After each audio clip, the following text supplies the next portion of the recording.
The reception room was sumptuous, like a scene out of a fairy tale. Rows of white flowers adorned the walls, while crystal chandeliers hanging from the ceiling cast bursts of soft light on guests, creating a warm and cozy ambience. The large windows overlooked a manicured garden, but inside everything was designed for elegance, for that illusion of perfection that one expects from a celebration as solemn as a wedding. Laura, the bride, stood at the center of it all, a bright smile lighting up her face. Her white satin dress seemed to float around her, each movement accentuating the brilliance of her beauty, her slender silhouette magnified by pearls which ran along the train. Next to her, Etienne, her future husband, was the very image of the man every woman could dream of marrying. Elegant, charismatic, a confident smile plastered on his face. The guests, friends and family of Laura, gathered to celebrate this sacred moment. Everything seemed so perfect it was like a living painting. Laughter and lively conversations mixed with soft music, and the clinking of champagne glasses brought a light and joyful touch to this unreal atmosphere. But, despite the beauty of the scene, something didn't add up. In the shadow of this party, the gaze of Julien, Laura's son, did not leave the ground, as if he was trying to escape this dream scene. At 18, he was a complex young man, with an often melancholy outlook and a thoughtful mind. Since he had learned of his mother's intention to marry Etienne, he had harbored an uneasiness that he could not explain, a distrust that he could not shake off. Etienne, in his eyes, was not the man he claimed to be. Julien had never agreed to see this man, who had never stopped making promises of happiness to his mother, invade their lives. Laura, gentle and generous, but sometimes naive, had let herself be seduced by the appearance of the perfect man. But Julien, with his sharper gaze, saw beyond the smiles and affectionate gestures. That day, he felt completely alienated from the festive atmosphere. He was given a pride of place near the witness table, a place that would normally be reserved for someone central to the bride's life. But he had the impression that his presence was only a formality, a social obligation more than a real desire to share this happy moment. He sat there, hands on his knees, eyes down on the glass of champagne in front of him. He didn't want to celebrate anything. He was not ready to accept this union. The reality of the absence of a father, of the presence of a man he saw as an intruder in their world, weighed on him like an invisible burden. When Laura and Etienne exchanged their vows, everything seemed to go smoothly. Etienne's words were full of promises and affection, and Laura beamed, happy to be united with the man she believed to be her soul mate. Yet as the words were spoken, an invisible tension began to settle in the air, almost imperceptible. It was not in the smiles or the looks exchanged between the bride and groom, but in the reaction of those observing this scene. Julien, lost in his dark thoughts, looked at his glass, his eyes fixed on the golden liquid which shone in the light. His mind drifted, pushing away any attempt to invest himself in this ceremony. He wanted to be elsewhere, far from this moment which he considered unhappy. And that's when Etienne approached him with a determined step. Without warning, he said to her, in an acerbic tone, barely veiled by a forced smile, "You could at least smile for once, you brat." Julien looked up, annoyance piercing his eyes, but also deep dismay. Etienne, this man he perceived as a stranger in his life, had crossed a line he never thought he would cross. He had always known that Etienne was arrogant, sure of himself, but he had never imagined that he could treat him like this, in public, in front of all the guests, as if he were just a kid who he could demean without consequences. It was not just a question of respect, it was a direct attack, almost as if Etienne had wanted to mark his domination, to crush him under his weight, to prove to him that he had no place in this ceremony. "Don't talk to me like that," Julien replied in a calm but firm voice, cutting the air with contained intensity. The words were chosen carefully, not out of fear, but out of necessity. He knew he had to stay in control of his emotions, that he shouldn't let himself get carried away, but inside, it was a whirlwind. Etienne had never dared to address him like that, even in the most tense moments. And that day, for some reason he couldn't understand, Etienne had decided to provoke him, to belittle him, perhaps to silence him, perhaps to show that he was the authority in this house. Etienne burst out laughing, a nervous laugh, almost mocking, as if he thought he had won a victory. But behind this laughter, Julian perceived something darker, a desperate attempt to hide his own unease. Etienne knew he had just made a mistake. But rather than admit his fault, he chooses to ignore it and accentuate it even more. "Oh, that's it. You think you can give me lessons? You're the one with nothing in your head." The tone was disdainful, arrogant, and his eyes flashed with contempt. But Julian does not give in. He knew he couldn't let this affront go unanswered. It was more than just an altercation. Etienne had just questioned his place in this family, as if he were just an intruder, a child too stupid to understand what was happening. The tension in the room rose a notch. Julian stood up abruptly, his gaze icy, a cold anger, controlled but powerful, in his eyes. Every movement was measured, but there was a force in his posture that unsettled those who observed him. The room, usually filled with laughter and happy whispers, had suddenly fallen into a heavy, almost suffocating silence. You could hear every movement of the dishes, every held breath, every rustle of the silk of the guests' dresses. All eyes were turned towards them, fascinated by the scene unfolding before their eyes. The young man took a step forward, like a predator stalking its prey, but instead of speaking, he let his gaze rest on Etienne for a long time. He said nothing, but his silence spoke more than 1,000 words. It was a challenge, an invitation to a duel of wills. But before he could even utter a single word, Etienne, in a dazzling and thoughtless gesture, raised his hand and, without hesitation, dealt him a violent slap. The sound of the slap echoed through the room like a clap of thunder, shattering the silence with a easy violence. The guests remained frozen, as if petrified, some with their eyes wide open, others with their hands raised to their mouths in horror. The shock was total. No one would have imagined that the situation would escalate to this point. Laure, the bride, turned abruptly, her eyes wide with disbelief, staring at her husband in absolute amazement. A leaden silence then reigned, heavy and oppressive, as if time itself had suspended its course. Laura couldn't believe it. Etienne had just hit his own son, in front of all the guests, before his eyes, after everything he had promised, after so many tender gestures, smiles and beautiful words. Surprise and pain were painted on his face. She had not seen this gesture coming, this incredible brutality, which shattered the image she had of him. He was no longer the man she had married. He was a stranger, a man she no longer recognized, devoid of all dignity. But even more, she felt a deep betrayal towards her son, as if she was guilty, as if she had let this monster into their lives. Julian, for his part, remained motionless. He slowly placed his hand on his reddened cheek, shocked, but in a strange, calm way, as if he had just understood a truth that he had always suspected. He was so surprised by the intensity of the violence that he could not react immediately. However, he did not collapse. Not a single tear, not a gesture of pain. He stared into his father-in-law's eyes, a strange glint in his, as if he were measuring the significance of what had just happened. He waited, analyzed, sought an explanation, a form of redemption that he knew would never come. The silence, heavy with meaning, dragged on. And suddenly, like lightning striking the atmosphere, Julian broke the silence. In a low voice, but full of certainty, he said, "You want to hit me in front of everyone?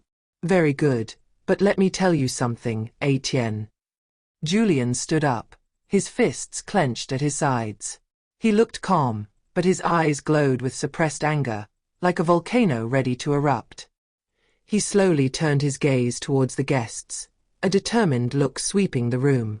It was as if he was giving them all a direct view of what had just happened, of the injustice he had just suffered, but also of the truth he was ready to reveal.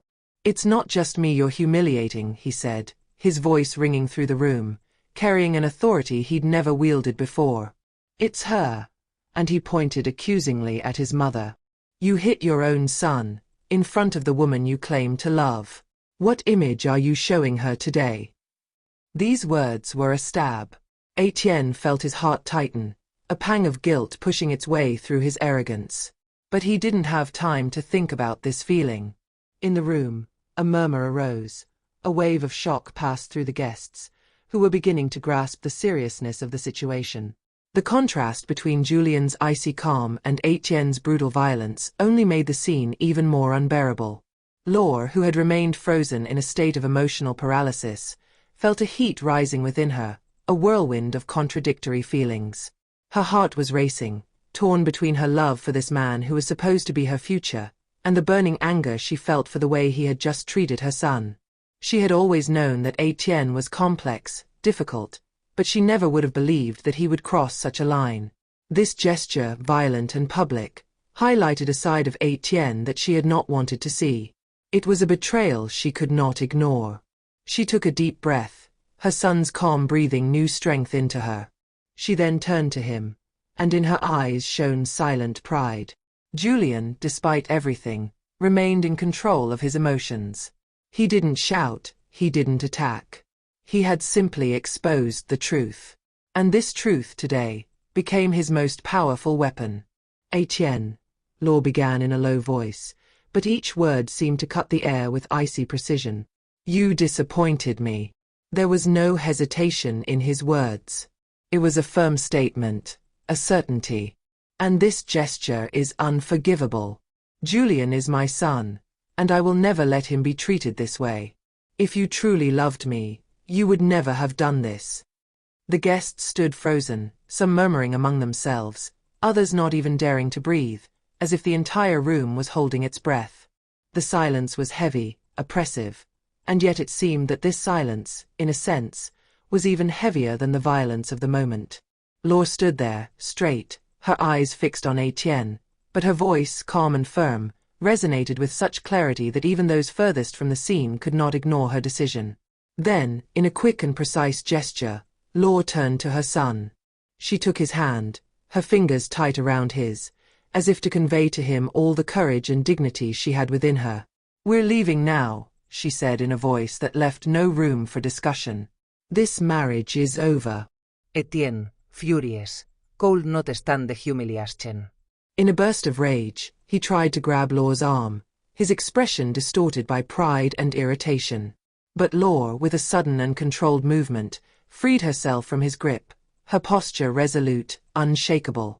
The tension emanating from her was palpable. She wasn't shaking. She didn't waver. I don't want anything to do with you anymore, she stated calmly, each word settling like a stone falling into still water, and each shockwave going straight to Etienne's heart. I gave you a chance to prove that you were a man worthy of us, but you just blew it. The guests were still in shock, the atmosphere heavily marked by the echo of the incident. The murmur of voices had died away, replaced by an almost palpable silence, as if time itself had suspended its flight. Everyone present seemed frozen in a state of confusion, some looking down, others trying to understand what had just happened.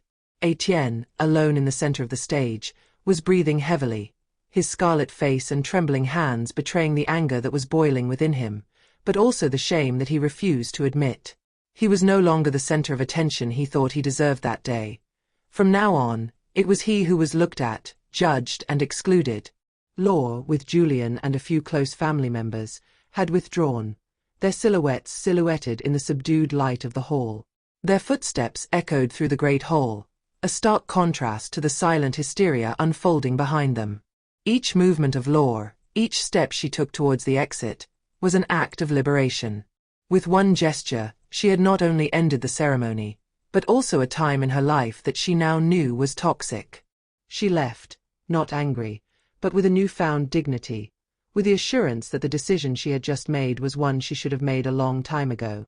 The next morning, the newspapers were already full of blazing headlines. The media caught wind of the incident and amplified it at breakneck speed. Etienne's name was on every front page, not for his qualities or his achievements, but for the violence he had carried out against his own son, an action which, like poison, slowly devoured the carefully constructed image of the respectable man he claimed to be. Social networks did the rest, inflaming the situation in a viral way. Amateur videos were circulating, some guests had filmed the scene, and suddenly, Etienne found himself in the spotlight, but not for the reasons he had imagined. But what really stunned everyone was not just the violence of the slap nor Julian's stoic reaction. What stood out was Laure's radical decision. After taking the time to digest the event, to reflect in the solitude of her own conscience, she publicly announced her separation from Etienne. It wasn't a simple breakup, nor an impulsive reaction. Laure had made a carefully considered decision, aware of the significance of her gesture, and above all, of the message she wanted to send.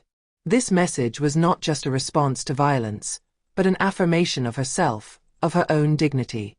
She wrote a message on her social media, which spread quickly, capturing the attention of thousands of people. No relationship, no matter how beautiful it may seem, is worth building on violence, she began. Her words were measured, but each sentence was a punch, a deconstruction of the social expectations that too often condemned women to endure the unacceptable in the name of love or comfort. I choose love and respect, and I will no longer compromise with my dignity. These words resonated like a declaration of war against the status quo, an absolute refusal to allow oneself to be defined by oppression and humiliation. Laure's message spread like a shockwave. He reached beyond the boundaries of his social circle, attracting the attention of the media, activists and ordinary people who recognized themselves in his words. She was not simply a mother protecting her son, but a woman affirming her worth, her ability to stand up and refuse the unacceptable, no matter the consequences. Laure had become, in the eyes of many observers, a symbol of strength, resilience, and dignity. She had faced adversity calmly and decisively, not only to protect her son, but also to free herself from the grip of the man who, for too long, had tried to control her, to silence her. Conversations in cafes, offices, and social networks intensified. Women, but also many men, found themselves in Laure's example. His decision was much more than a simple break. It was an act of rebellion against the norms that excused the unacceptable. She chose dignity, one could hear in the discussions. She's brave, said others. Some, more critical, tried to justify Etienne, but the majority could not help but salute Laure's bravery. And while Etienne, now alone and publicly dishonored, tried to rebuild his image, Laure devoted herself, to Julien, and to the future that she was going to build far from the shadow of the man she thought she knew. Rumors of her separation mixed with speculation, but Laure, far from the spotlight, tried to set an even greater example, that of reconstruction. She had become a source of inspiration for those who, like her, had been caught in toxic relationships, an emblematic figure of what to do when love ceased to be respectful, and it was time to say stop, to open the door to freedom and mutual respect.